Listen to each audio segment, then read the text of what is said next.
Au moment où je vous parle, il y a 48 heures, je suis venu vous dire ici, il y a 72h48, je pense bien, je suis venu vous dire ici que Paul Biya n'était pas candidat à la prochaine élection présidentielle au Cameroun.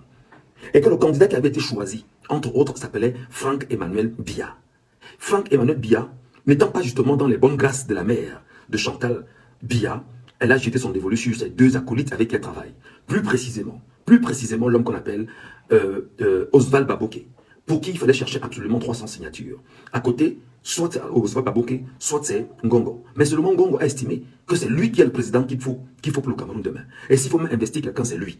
Alors, peut-être ne le disons pas de façon ouverte, il cherche des voies et moyens pour pénétrer et entrer dans les fissures mises en place par le régime et s'imposer comme étant la tête qui doit tenir le Cameroun pour la suite.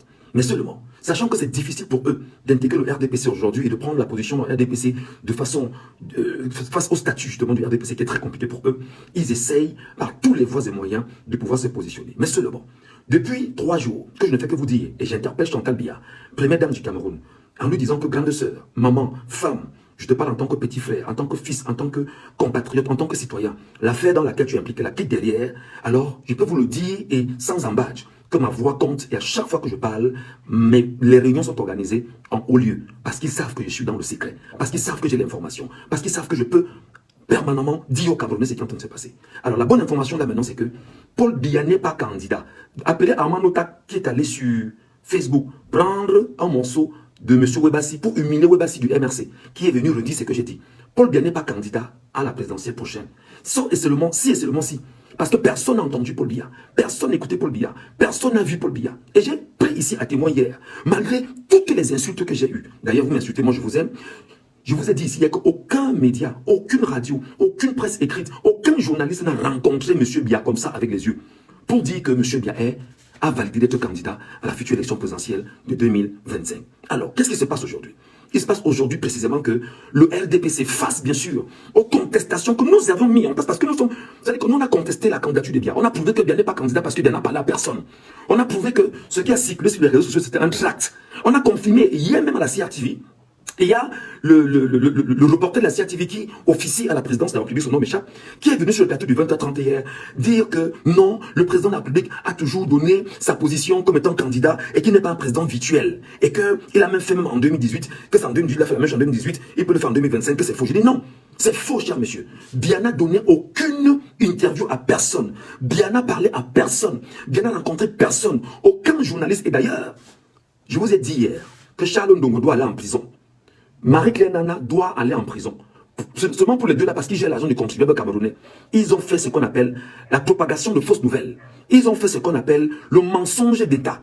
Ils ont fait ce qu'on appelle le grossissement d'un mensonge orchestré par la mafia au service du régime en place. Et ces deux gens-là, vous devriez déjà les cibler. Parce que ce sont des tortionnaires psychologiques. C'est-à-dire c'est des gens qui sont entrés dans vos cerveaux et qui vous manipulent avec une information biaisée, erronée, falsifiée. Alors aujourd'hui donc, l'information qui tombe, c'est que vendredi, sauf changement de dernière minute, parce qu'il faut que je parle comme ça pour que vous ne dites pas après que M. Ngatou avait dit, sauf changement de dernière minute, Paul Biya va tenir un congrès extraordinaire du RDPC. Et cette fois-ci, soit Paul Biya va nous dire s'il est candidat en direct, ou alors, Paul Biya va tout de suite justement définir qui sera son candidat, le candidat du RDPC. J'espère que le message est entendu. J'espère que vous avez compris ce que je dis. J'espère que vous avez intégré ce que je dis.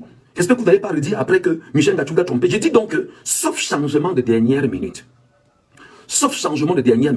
Paul Biya lui-même, par les voies du RDPC qui sont tortueuses et compliquées, doit, d'ici vendredi, tenir, si tout se passe bien, au plus tard vendredi, une assemblée générale extraordinaire du RDPC. Et cette assemblée générale extraordinaire du RDPC doit définir s'il est candidat ou s'il ne l'est pas.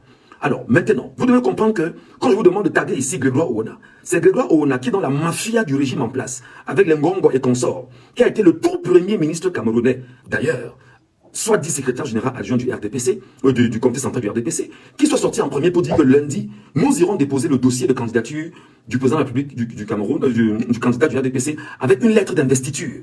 Alors, comment des gens qui ont longtemps clamé que Paul Biya est un légaliste, aujourd'hui, n'ont pas pu faire exactement ce qu'ils ont dit. Il est où? Cherchez-moi Grégoire Oona, demandez-lui où il est. Grégoire Oona, tu es où? Sors de l'endroit où tu es caché là. On t'attendait depuis hier pour que tu aies déposé le document. Tu ne l'as pas fait. Tu ne l'as pas fait, mais qu'est-ce qui se passe? Nous, on attend que tu déposes le document avec la lettre d'investiture comme tu as dit. Je vous dis que ce qui se passe, c'est la nuit des longs couteaux. De l'autre côté, il y a le petit Flambia qui est en train de dire que ce qui se fait avec son père, il n'est pas d'accord. Qu'on est en train d'instrumentaliser le nom de son papa partout. Et qu'on est en train de travestir l'image de son papa. Il n'est pas d'accord. Donc vous imaginez donc que le camp Flambia est en train de se resserrer avec les Mbondo Ayolo. Il y a le camp Chantal Bia avec les Ngongo et les Oza Baboke qui se resserrent. Il y a le camp du Sud avec les gens comme les Motazé et consorts qui ne veulent pas justement lâcher parce qu'il faudrait qu'ils puissent avoir une conservation du pouvoir. Il y a maintenant le camp de la France. La France est en train de demander exactement au Cameroun qu'il puisse avoir une transition. Et dans cette transition, on veut donc trouver là, soit en l'état, quelqu'un qui va être le transitionnaire. Je voudrais déjà quand même vous dire que le transitionnaire de Biya s'appelle Flambia. Retenez ça.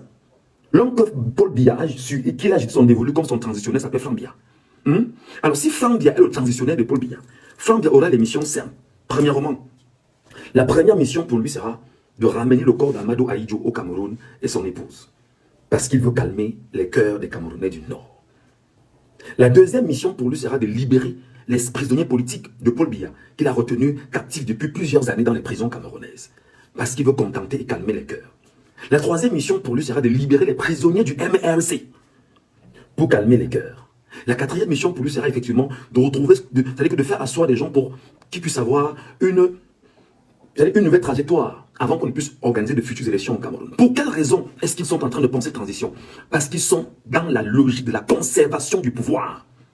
La transition qui doit se faire, ou qui pourrait se faire, par le biais de Flambia, ou encore toute autre personne qui appartient au régime et au système, est une transition qui doit conforter la France dans sa position au Cameroun. Et vous devez donc l'intégrer, mes chers amis. Quand je vous dis des choses ici, appelez-moi les petits flemmards là, les moutards comme ça là, je les sais toujours. Je sais toujours des petits... Je ne sais pas comment je qualifie ce genre d'être humain. Quand moi je parle, vous doutez de moi. Quand je vous donne des infos, vous doutez. Je vous redis encore. Sauf changement de dernière minute. D'ici vendredi, Paul Biya doit organiser un congrès extraordinaire du RDPC. Maintenant, la question est de savoir où est-ce que Paul Biya organisera ce congrès du RDPC? Est-ce que ce sera la présidence comme ils l'ont fait en 2018 ou alors ce sera au siège du RDPC? Peut-être au palais de congrès de Yaoundé. C'est de ça qu'il s'agit maintenant. Donc si Paul Biya essaye d'organiser son congrès extraordinaire avec les membres du bureau politique et probablement quelques personnes qui seront autour pour pouvoir galvaniser les Camerounais et dire que oui, c'est notre leader, c'est notre champion, c'est notre choix et mobiliser tous les médias du Cameroun pour ça, alors les amis, faites attention à ce qu'on appellera exactement la matrice la plus puissante en matière de manipulation des masses au Cameroun. Je m'appelle Michel Ngadjou. J'ai 22 ans de métier. Je suis journaliste camerounais. Je connais presque tous les animateurs, tous les journalistes. Je connais les lignes éditoriales de toutes les télévisions et radios du Cameroun. Je connais exactement qui est avec le régime et qui n'est pas avec le régime. Mais je vous dis déjà que personne n'est avec le peuple comme média. Il faut bien m'écouter. Personne n'est avec le peuple comme média. Tous sont avec le régime. Donc s'il y a un congrès extraordinaire du RDPC, je peux vous dire que tous les médias du Cameroun seront mobilisés. Et si tous les médias du Cameroun seront mobilisés, les ressources financières seront mobilisées. Si les ressources financières sont mobilisées, les médias internationaux seront mobilisés. Si les médias internationaux sont mobilisés, alors on va vous tenir en haleine pendant 3, 4, 5 jours pour vous dire que le choix du chef de l'État est un choix qui est conséquent, qui va en droite ligne avec ce qu'on a considéré comme étant exactement la paix souhaitée, voulue pour le Cameroun. Pour un seul objectif. Tout faire pour mettre Maurice Kamto de côté. Voilà le plan des gars. Je vous dis que la sortie de Maurice Kamto d'hier là, non, en l'état c'est trop compliqué. En l'état c'est compliqué. Parce que la plainte qu'il y a contre Veridos en Allemagne, c'est difficile pour Veridos de venir justifier qu'est-ce qui s'est passé avec Elections Cameroun pour qu'il ne puisse pas, lui qui a gagné le marché, pour donner exactement, avec sa biométrie, les chiffres et tout ce qu'il faut avec, les noms qui vont avec, le toilettage qui va avec, qu'est-ce qui s'est donc passé? Veridos est poursuivi là-bas. Maintenant, au niveau du Cameroun, au Conseil constitutionnel, le MRC et ses acolytes ont trouvé le moyen de poursuivre encore le directeur général des élections Cameroun et de se plaindre de ce qui se passe. Dans quelles conditions allons-nous donc organiser une élection présidentielle au Cameroun? Dans quel cadre allons-nous organiser une élection présidentielle au Cameroun? Est-ce qu'on est en train d'aller droite malgré la convocation du corps électoral qui est, au moment où je vous parle, contestée? Au moment où je vous parle, qui est contesté? Gaël Krombocho. Man, tu n'as pas la bonne info et tu es plutôt dans ton film. Bon, si tu veux, moi je suis engagé, tu fais ce qu'on appelle, tu descends au cocotier, tu poses ton argent, je pose le mien. Je dis à n'importe quel Camerounais là de miser. Si tu es courageux, tu viens, tu dis bon d'accord, je vais mettre 200 000. Je dis à n'importe quel Camerounais de miser. Et on mange les 200 000 propres. Si tu as un peu de courage, D'accord? Écris-moi IB et j'organise ça. Si tu as un peu de courage, tu m'écris IB, moi j'organise ça. Tu mets 200 000, 200 000 c'est même petit. Mets 500 000 pour montrer que tu es suffisamment fort. Et moi je te prouve le contraire. Ok? Voilà. Crépin, Yoba, Niafeu. Je t'ai dit que je ne parle pas des choses. Et je suis sûr que quelqu'un ne veut pas entrer dans les détails. S'il te plaît. Je ne veux pas entrer dans certains détails. Parce que je pense que lorsque je te courbe pour regarder les fesses de l'autre, sache que l'autre derrière n'a même pas besoin de se courber. Il y a des choses que je ne vais pas dire. Parce que l'autre qui est derrière voit les fesses de l'autre. Je peux voir donc et je parle. Tu vois ce que je veux dire, non? Voilà, c'est pas important. Passons sur ce dossier. Donc, Camerounais, Camerounaises, mes chers compatriotes, retenez que lorsque je mets mes lunettes, c'est pour vous dire des choses importantes. Jusqu'à vendredi ou plus tard, il y aura, sauf changement de dernière minute, un congrès extraordinaire du RDPC, interpellé dans Léon Taylor Onana. Parce que là, on l'attend. C'est très important. Là, on l'attend. Léon Taylor Onana. Interpeller tous les enfants du RDPC qui s'agit là. Les enfants qui sont allés hier dire qu'ils vont donner leur contribution pour bien être au courant de vous. Donc là, en ce moment, s'il ne fait pas la réunion extraordinaire là, soit pour choisir celui qui va choisir, soit pour pouvoir, sur lequel, où les choses se passent là, dire que je me retire et je laisse la main à quelqu'un d'autre, ce sera difficile.